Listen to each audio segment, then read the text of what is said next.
Gosh, you never know what that stupid idiot is gonna come up with just to stay in power. I'm talking about the wannabe dictator of Hungary, Viktor Orban, a motherfucker who's been actively participating in the genocide of Ukrainians, helping Russian fascists kill or kidnap more Ukrainian kids, more than they'd be able to without his help.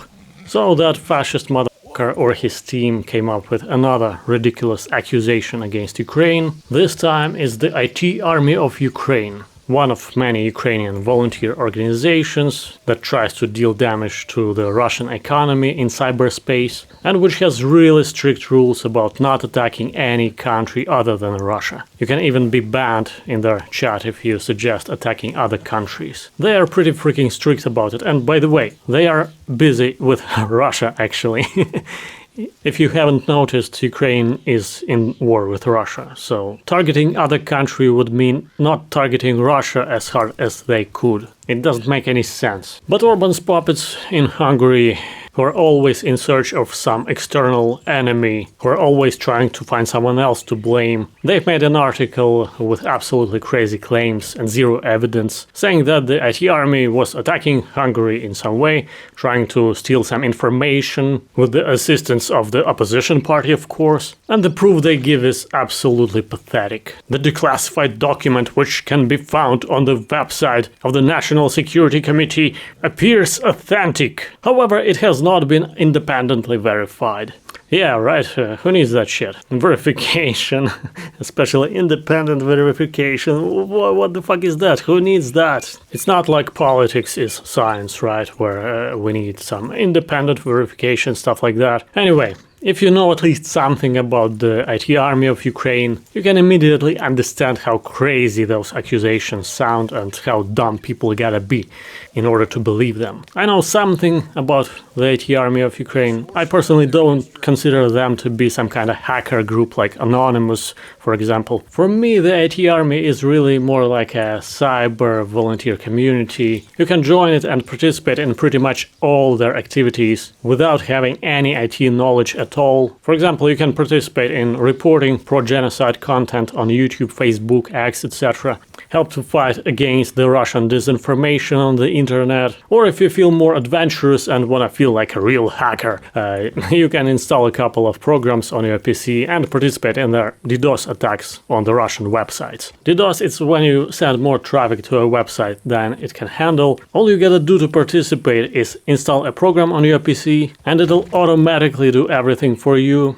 You just need to run it when you have some internet traffic to spare. That's it. It has nothing to do with espionage or anything like that. Just hitting a website with more users than it can handle. And that is how the IT army was able to cause lots of financial damage to the Russian fascists, disrupt their logistics and communication. And yeah, this brute force activity requires the participation of a lot of people with computers. Most activists in the IT army of Ukraine are just simple people who are trying to protect democracy in the fight against totalitarianism. Of course, people at the top of the IT army, the organizers of the community, the tech guys, they're professionals. They know what they're doing, but you don't have to be a professional in order to join. I've been subscribed to their channel since the start of the full-scale invasion, and I've never seen them organize some kind of event where you could only participate if you were a hacker or an IT professional. No, you can freely participate in any of their events, activities. If you have a personal computer and you know how to use your keyboard and mouse,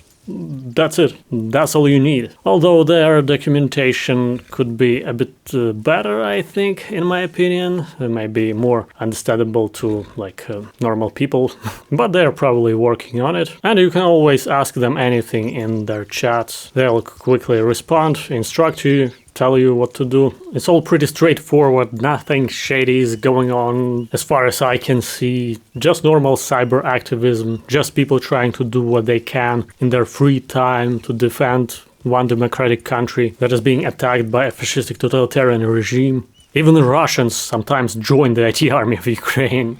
I remember seeing comments from Russians from time to time in the IT army's chat when, for example, some Russian comes and says that they want to help in the fight against Putin. Damn it, if I were a Russian, I would without a doubt join the IT army.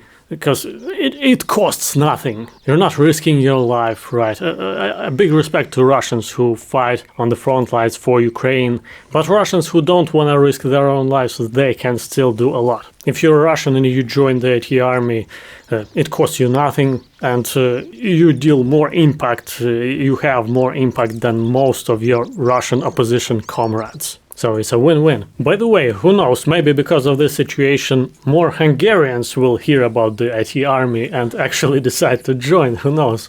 Because come on guys, think about it. Yes, the AT army of Ukraine does not target Orban or his regime directly, but they target Russian fascists. And by now I guess you already know the connection between them, right?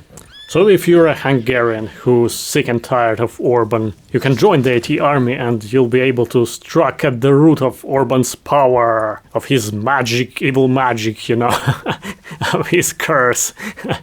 And the root is Russian Federation. Crippling the so-called Russia is one of the best ways you can get rid of Orban as well. It costs nothing. Just install a program from the AT army on your PC, run it when you have time, or like don't need internet connection that much because it kind of tends to eat a bit of your internet traffic.